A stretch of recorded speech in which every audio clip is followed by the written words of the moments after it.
मोमिनीन हज़रत हम्मे हबीबा के हज़रत अबू सुफियान की बेटी हैं, हुजूर की बीवी है, मुसलमानों की माँ है।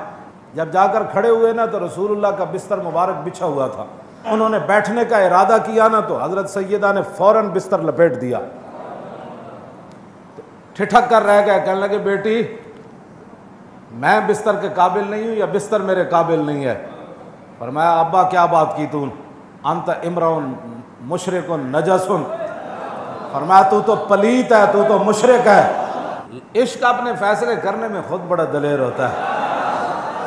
उम्मुल मोमिनीन ने कभी भी नहीं पूछा था कि हुजूर अगर कोई ऐसा मौका बन जाए कि आपका बिस्तर बिछा हुआ हो और मेरा अब्बा आ जाए तो फिर मैं क्या उनको बैठने की इजाज़त दे सकती हूँ?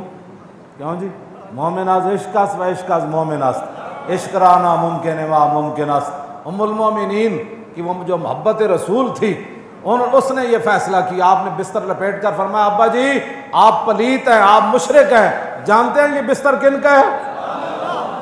बस लोग कहते हैं जनाब ये बड़ी तशद्दुदाना बातें करते हैं, ये बहुत आगे निकल जाते हैं। मैंने कहा एक तरफ बेटी खड़ी हो, एक तरफ मक्के का सरदार हो और हुजूर के बिस्तर का ये एहतराम है तो हुजूर की ज़ात का कितना एहतराम करते हैं।